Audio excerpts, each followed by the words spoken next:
today's episode of 30 Reasons Why You're Closer to Publishing Than You Think. This is the second episode of the season one, and it's truly exciting to see such a passionate community coming together to learn and exchange ideas and explore the frontiers of research. 30 Reasons Why is brought to you by MICE Labs in collaboration with Clinical Evolve, where we'll dive into the nuances of research, interact with our distinguished speakers, and hopefully spark some thought provoking discussions. Before we begin today's episode, I would like to provide a short introduction about our organizers. MICE, which stands for Medical Innovation, Creativity, and Entrepreneurship, is your go to place for your crazy ideas. By fostering a collaborative environment where young, tech savvy medical students can pair their passion for patient care with innovative thinking, MICE aims to empower the next generation of healthcare leaders. Our mission is to provide opportunities that enable students to develop solutions that not only improve patient outcomes, but also revolutionize the way healthcare is divided on a global scale via interdisciplinary collaborations. Next, Clinical Evolve is an academic medical organization dedicated to advancing healthcare through education, research, and patient care. With our motto of Chase Excellence in Skills, we aim to focus on the development of clinical skills, build a community of academically oriented medicos, and work towards a common vision of achieving healthcare in India and worldwide. For today's episode, we have Dr. Gaurang Narayan as a speaker. Dr. Gaurang holds a post-graduation certification in clinical research from Harvard Medical School and multiple GCP certifications, bringing global research insights to the table. With over 20 plus research papers, including in the Lancet Regional Health and Curious, his work spans from public health to cutting edge obstetric care. His PG dissertation was selected among the top 400 abstracts for the prestigious RCOG World Congress 2025 in London, showcasing research rooted in Indian public health. From winning national paper or poster awards to mentoring as a medical editor, Dr. Gaurang bridges the gap between UG curiosity and PG excellence in research. With that and without any further ado, we'd like to start the episode. Over to you, Dr. Gaurang. I'll try to keep it short and crisp. So today we're here to speak about scientific research and its type. And to begin with, what is scientific research is it's a systematic method of asking questions and trying to find out answers. Like you have a question in mind, you're curious about something, and then you want to take it from there, and want to find out answers. But are these answers opinions? The answer is no, because you're not asking for people's opinion. Like, what is up in a scientific platform is that it has to be based on true cut evidence, based on observations and experimentation. And why do we need scientific research is because at the end of the day, I think change is the only constant, and that the world keeps evolving. And with this evolution, there is increase in knowledge that we have to stay abreast with. And also, as world keeps moving ahead, every time you encounter new problems, so it is very important that you're able to solve real world problems that you tend to face with the times that come. So what are the key characteristics of a research is that it has to be systematic, which means it follows a step-by-step method. It is objective, it's not subjective, it's not opinion, it's a fact. So the fact remains fact for everybody. Maybe there could be exceptions, there are always exceptions, but the objective facts are not skewed, they're not opinion-based skewed. And these are empirical, which means they completely rely on observations and experiments. And lastly, the most important characteristic of any research is that it is replicable. That if you do a similar research in similar population on similar things, similar testing, probably you're going to get probably similar results with minor disturbances or minor changes here and there. So why are we here? Of course, most of you here are today joining us because probably a few of you are inquisitive. You want to build your scientific research background. You want to know, you are curious yourself, you want to try, do things. Some of you are probably here just because we want certifications, we want to improve our CV, or that most of us are preparing, for probably some of you are preparing for USMLE lab, that you want to do scientific research, because I think as per studies, the average, requirement to match is probably around 8 or 9 publications, when you apply for matching either in the USA, UK, and nowadays even for the Australian and the New Zealand medical councils. But that apart, as a doctor, sorry, anyone has any questions? Uh, okay, or was it just a technical glitch? Hello. You can continue, Dr. Narayan. Okay. Okay.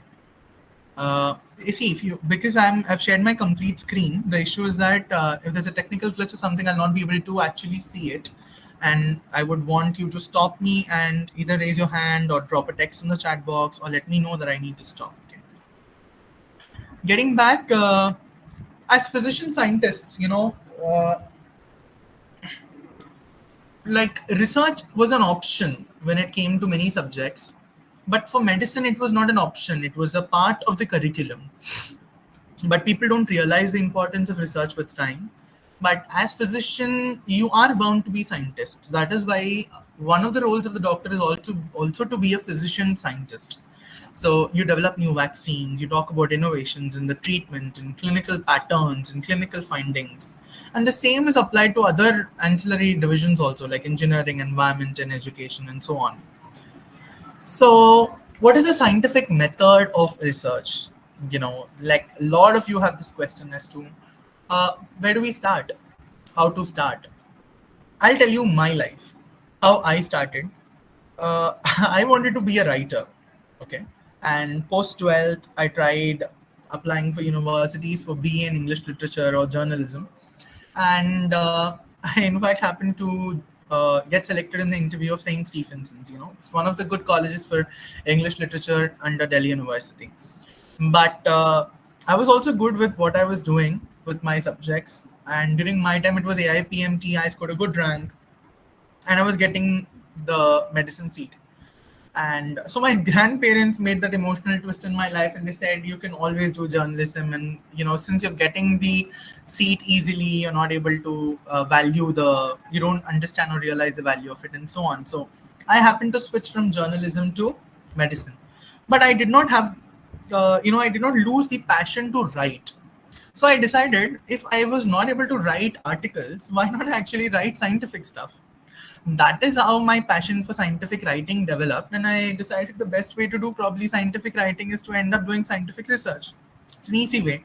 Maybe I could have started writing books, blogs, medical blogs, be an Instagram content creator, could be. But I don't know, my mind inclined to it, probably the curiosity in me, that I decided that I will go behind scientific research.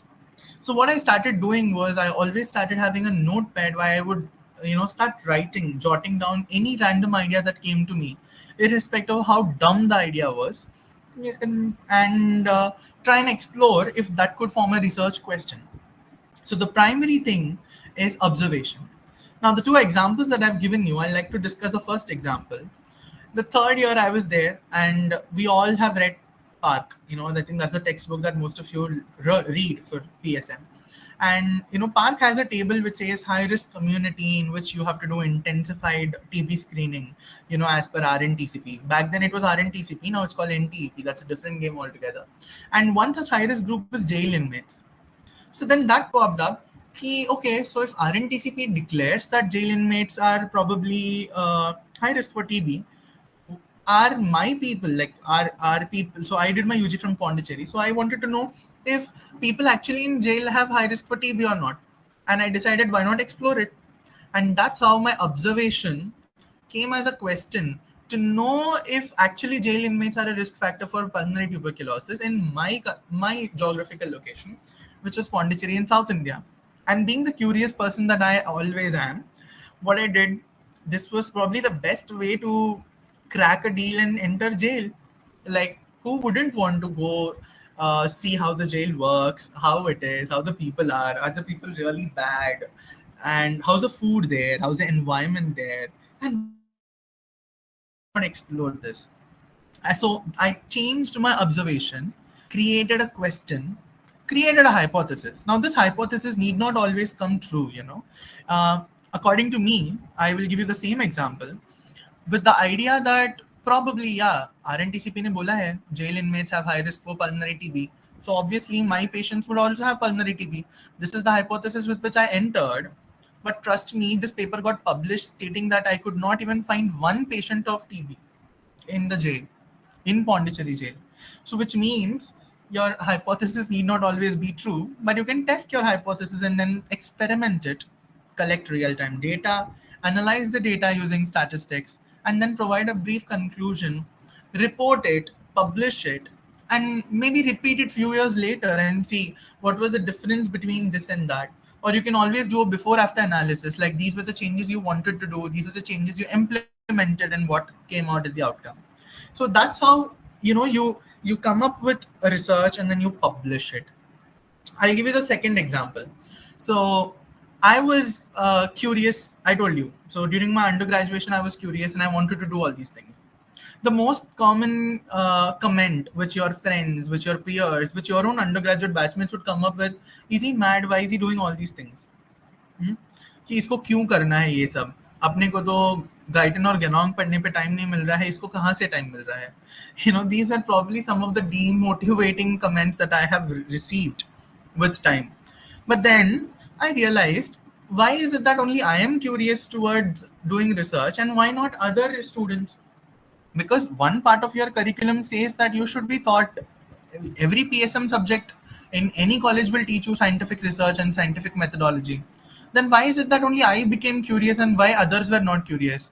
Now that was my second observation, and I started making it into a question. I tested the hypothesis, and I ended up finding that research, though was a part of the curriculum, was always considered extracurricular and optional both by the teachers, the students, and most importantly, during undergraduation, your parents also have an important say. Even they feel that research is extracurricular.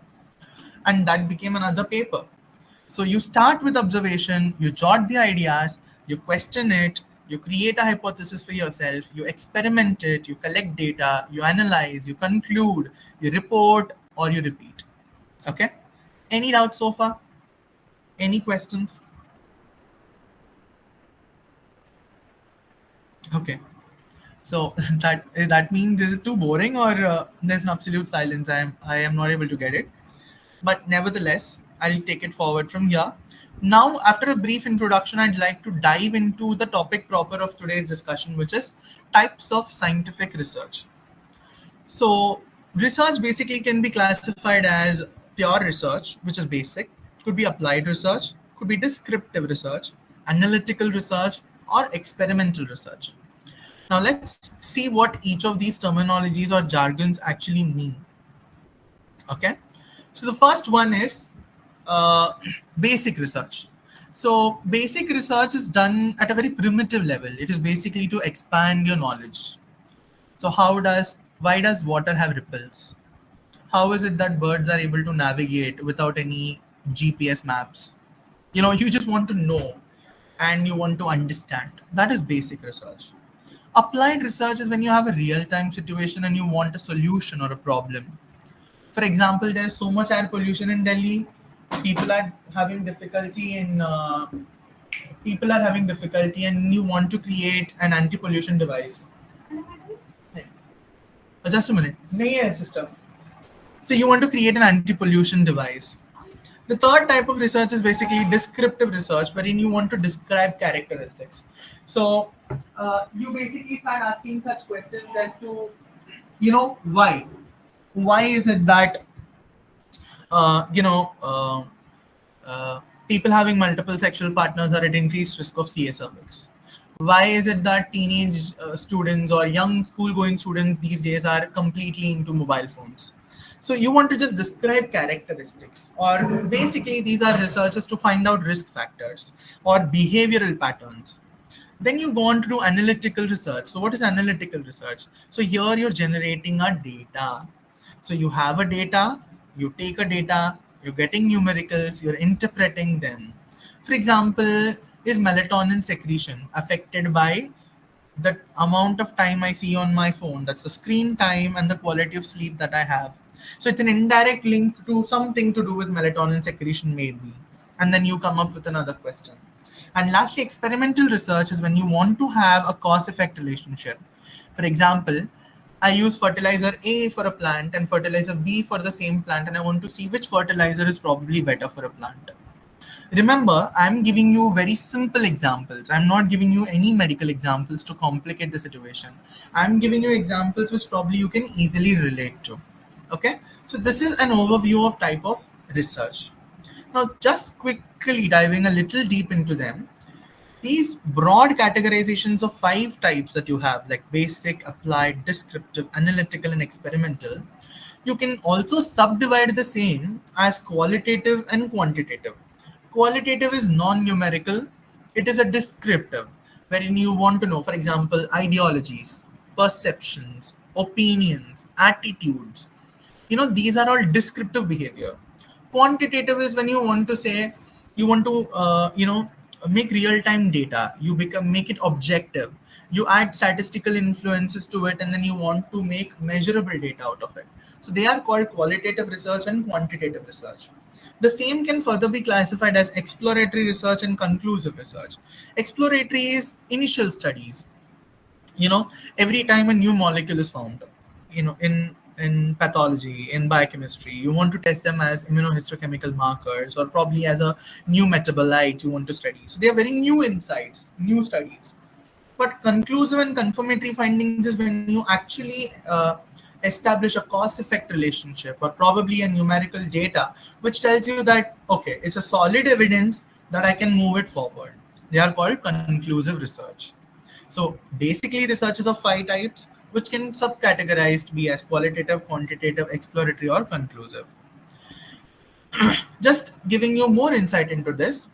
Examples of qualitative is when you want to probably interview patients about their experiments. You have 100 patients coming to your hospital. You're the hospital owner. You want to know what difficulties are the patients facing in the hospital. Patient A tells you bathroom acha nahi hai.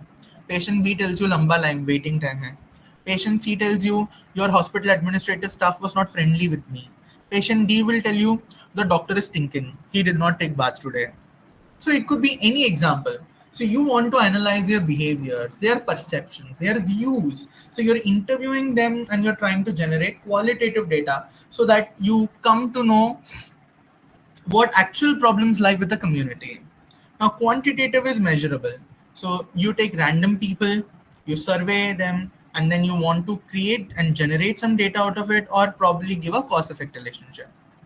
On the contrary, exploratory when you want to develop new insights. Now, on the game, on this new era, is what we want to explore the role of AI in everything.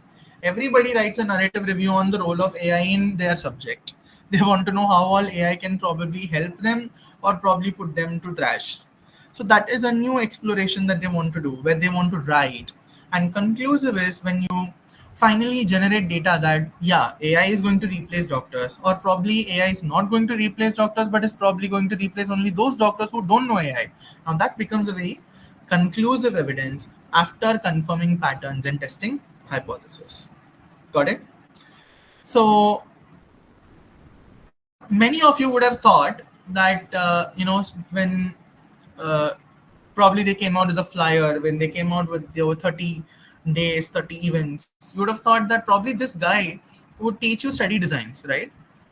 No, I will teach you study designs as well, but I want you to clearly understand that type of research and a type of study design is not one and the same. Research types, which was my prima facie content, was what I discussed now.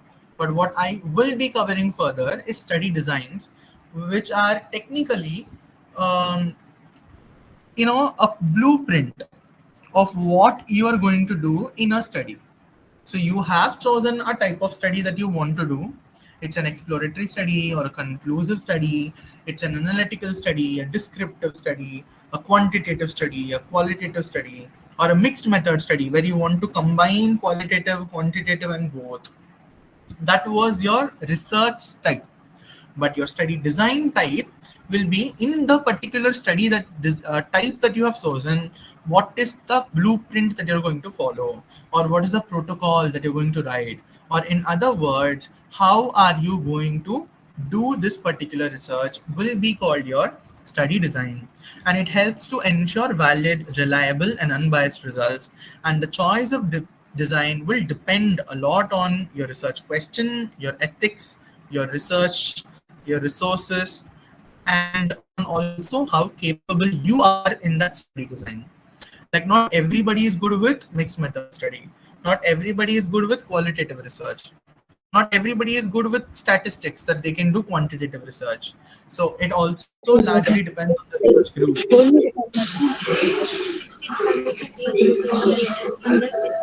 But she said that she doesn't want to go to jail. Okay, I'm she said sorry. he May I doesn't want request you to kindly mute yourself, Miss Basrai. to. I feel like also. Insia Basrai, please keep your mics muted. Thank you. Yeah. And thank you, Sabrish. So, may I continue? Yes, Yeah. yes, sir. Please go ahead. Please go ahead. Yeah. Okay. So, yeah. So, what I was discussing is that the choice of a study design also largely depends on, how comfortable you are with the study design. Like, for example, if you ask me, my personal favorite is mixed method study design. If you see, the first one was a mixed method study, the second one was a sequential explanatory mixed method study. Like, I feel that's my comfort zone. Like, I like to combine both quantitative data and qualitative data. And I feel uh, research is not just about generating numbers. It's also about knowing people's perceptions, attitude, what runs in their mind. And that you will know only when you conduct a discussion with them, probably invite them for a coffee, or and talk to them, understand their ideologies behind why and why not. So that's my favorite study design, and since I'm very comfortable with it, I always tend to choose that study design. So you also have to understand what is your comfort zone.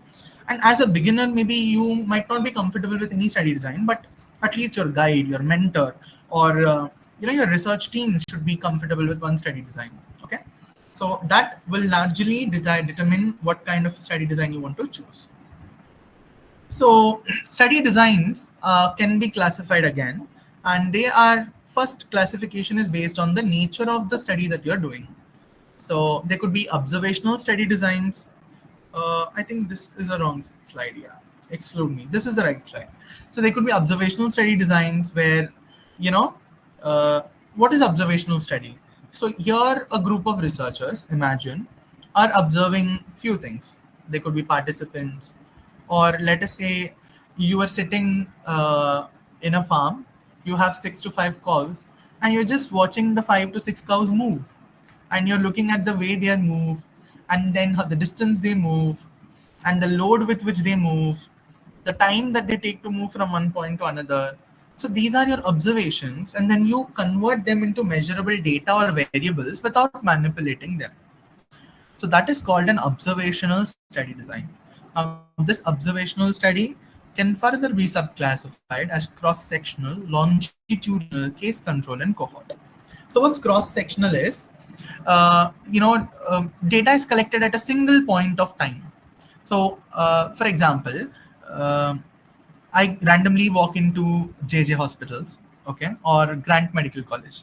I walk into the third year classroom.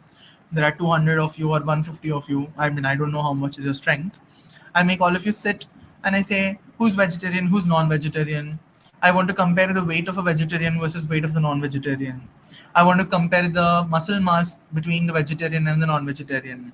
So can you see, I have had an exposure that is probably your eating habit, and I'm measuring an outcome, which is the weight, your body mass index, probably your muscle mass, uh, a basic body composition analysis, BC analysis. But can you see that I come at 1 hour of a lecture and then I'm going to evaluate the exposure and the outcome at the same time. That is called cross sectional. एक single time frame में आप दोनों evaluate करना चाहते हो. What is longitudinal? Longitudinal is when there is a tracking component involved. Okay, so when the data is collected over a period of time. Now, this data collection can either be you start from the exposure, go to the outcome, or you have already had the outcome and then you want to track the previous 10 years and go to the exposure. So they can be longitudinal study designs. What's case control? Is when you have divided people into two groups, cases and controls, and now you want to know the differences between the two groups. And lastly, cohort. You know, uh, the word cohort actually means marching. We all know that march. So basically, the way march past happens during a parade, it's a group which swings their hand in the same way, keeps their heel tight in the same way, the posture erect in the same way. When they say troop eyes right, everybody looks into the right except the first person. So it's a group which is following a common characteristic. So when you are going to evaluate groups, it becomes a cohort study. So these are observational study designs. But remember, the moral here is may it be cross-sectional, longitudinal, case control, or cohort, you're only observing, tracking variables, participants, measuring them, and then trying to generate data out of it. The second type is experimental, otherwise interventional, where you are going to introduce and do something and then try to observe and the differences in the effects because of something that you did versus something that you did not do. Now, these could be randomized control trials, it could be a non-randomized trial, it could be a basic simple lab experiment or a field experiment. Okay, so what is an RCT? You take on say breast cancer. A scientist created a new drug called drug X. Now you give it the drug to the same patient with CA breast, and in some patients of CA breast you don't give the drug, and then you compare who had a better outcome. So that is an intervention. The intervention here is the drug you gave, and the outcome you're going to measure is who had a better outcome in the treatment versus who did not have. So that is an RCT. When you do not do this randomization and you randomly like just how do I put it, say same drug experiment, you give the drug to some 10 people, you don't give the drug to some 5 people, and then you do not match their characteristics. You give the same drug to a patient who was probably CA breast with CA endometrium, and you give the same drug to patient with CA breast alone, and then you're trying to evaluate. There is no randomization, and there is also no consensus. The study participants are not same. You gave drug X to a CA breast patient with hypertension, and you also gave the same drug who was CA breast in a patient of diabetes. Now again, the characteristics are not matched because a diabetic patient might not respond in a similar way a hypertensive patient might respond. So you just randomly are comparing with the intervention that you did. That is non-randomization trial. Field experiments are anything that is done in the field. Since I'm giving you a farm example in the slide, that doesn't mean it's done only on the farms. It's a real life setting. Like um, okay, you have 4 patients posted for cesarean section in an operation theater. In one patient you do a single layer uterine closure, second patient you do 2-layer uterine closure, third patient you do single layer locking type of uterine closure, fourth patient you do double layered non-locking type of suture. So just a difference in your suture, the pattern you suture can be a field experiment. You want to see कि कौन से patient को कम दर्द होता है, कौन से patient को ज्यादा दर्द होता है, which patient might have more bleeding in the post-operative period, which patient might not have more bleeding in the post-operative period, and then I'm trying to conclude कि okay, this is better than that. Lastly, lab experiments. Remember, this could be your basic chemical experiments that you did when you added potassium permanganate to any salt and then tried to see its effect. Or it could be that what we are doing in these lab these days, pricking yourself and trying to evaluate your own hemoglobin by Savi's hemoglobinometer. So when you do it in a mass community, it becomes a lab experiment. So these are all experiments or interventions that you're trying to do. So what are the differences between observational and experimental study designs? So here you only observe, while in experimental study design, you intervene. The pros of observational study design is that there is a real world context in it. Okay, when it's less costly, it's easy to do, and observational study designs are very good for rare condition. Like for example, let's say you want to study a new drug for Gaucher's disease. Okay, how many Gaucher's disease patient do you think you'll be able to actually collect? It's very difficult. You cannot. Okay, so you just give the drug and you see, maybe in your clinic you had 3-4 patients. You give all the 3-4 patients the drug and then you said, ha, this is good, and you came up with the data. That's just an observation. But the con of it is that it cannot confirm causation. To confirm a causation, you need an experimental study design where you should have ideally recruited 100 Gaucher's patient, probably 50 you should have given the drug, 50 you should not have given the drug, and then had come up with a scientific explanation that probably those who received the drug had a better outcome than those who did not. Okay, and remember, these longitudinal studies are always time consuming, and when there is observational study, there is always an observational bias. Now let us suppose the same farm experiment that I told you. You and your friend are sitting in the farm watching the 5 cows walk.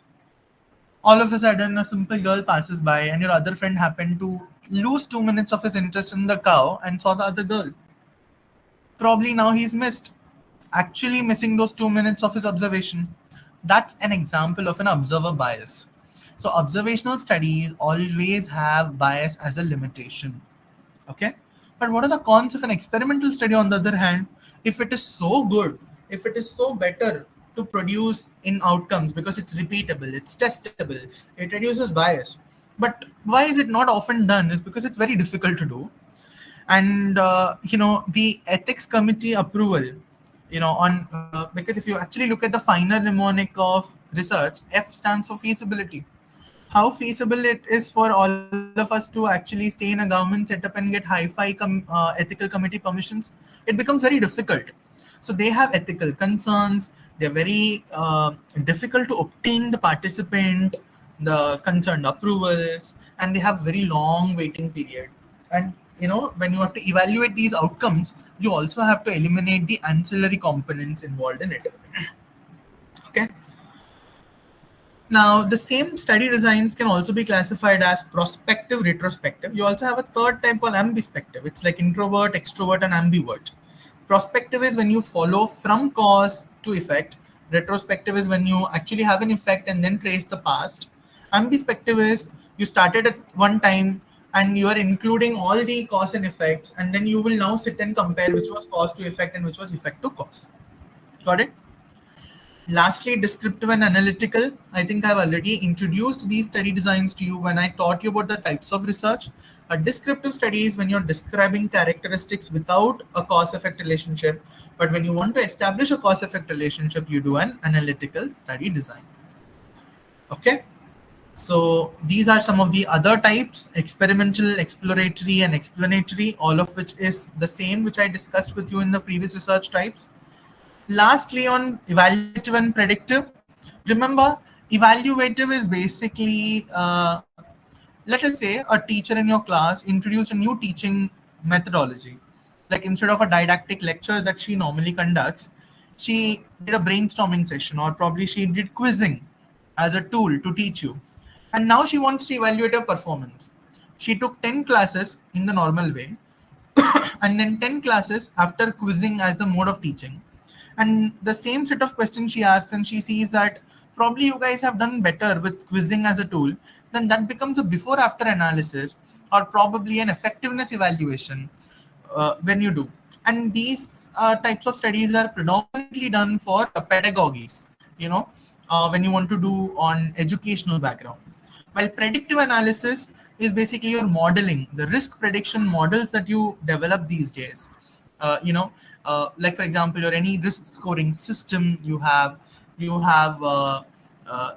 new biomarker which can be used as a screening modality. You want to know whether it is a screening tool or whether it is a screening biomarker and how it works, then these are called as predictive analysis or predictive types. And they use special study designs called regression analysis or modeling studies. Some few others, quasi experimental studies are, basically these are some random experiments or audits that you can say, like simple audit, like a resident, as a JR, I'm a JR3 now, but I write orders and I write sister pitocin chalu kar do. I say pitocin चालू कर दो, but patient को pitocin सच में मैंने बोलने पे चालू हो जाता है क्या? No. The sister might take her time. Sister might have been handling another patient. So this is a very simple audit. The time at which the order was given to the time at which the order was actually executed. If you do an audit of it, that's a quasi-experimental audit. Similarly, case studies is normally done for rare diseases or rare findings when you want to do an in-depth analysis of one single patient or entity. Meta-analysis and systematic review are types of those study designs which form the apex of any evidence pyramid, because they are going to combine multiple data and give you values. While systematic review is basically a comprehensive summary, it is more of a descriptive study design. A meta-analysis is more of a numerical study design, because you're going to combine data, numerical data which you obtain from multiple studies, and come up with an impactful result or conclusion. So that marks it. Lastly, just a simple tip: how to choose the right study design. Sir, I'm new, and this is the first study that I'm going to do. I'm confused. मुझे नहीं पता है मुझे क्या करना है. Easiest way: don't break your head. Go to a mentor. They'll help you. Okay. But if you're interested, you can ask these questions to yourself and then choose the study design. If you want to explore a topic without manipulating anything, it means you're just wanting to observe. So do an observational study. If you want to intervene, do an experimental, most probably do an RCT. If you just want to know कि एक ही time पे क्या क्या हो सकता है मुझे देखना है, then do a cross sectional study, because it's a single time frame that you want to evaluate both the exposure and the outcome. When you understand cause or risk factor, you want to do a risk factor analysis, then always go for cohort studies or case control studies. You want to analyze past trends, like you go to a medical record section, take all the files of patients with myocardial infarction, and you want to know how many were smoker, how many were diabetic, how many were gutka eater, how many had oral consumption of tobacco. It's a retrospective analysis of their trends. Then do a retrospective study. When you just want to know more or study in detail about one finding, one patient, one case, do a case study. But when you want to always synthesize broad evidence, when you want to be at the top notch of your research community, then go for meta-analysis or systemic reviews. Okay. So choose a topic, ask the question, review the literature, select the design and the type, collect, analyze data, draw conclusions, share and report your findings. That's how you are all going to start with your first research. I'm sure pretty many of you would have already had research experiences or would have already published your articles. So I wish you good luck. As closing thoughts, research is only for the curious mind. So always ask questions, keep a notebook ready, or, back then I used to keep a notebook. Now I have a tab open on my, Notion app. So I don't know how many of you use Notion boards. Do you all use Notion boards?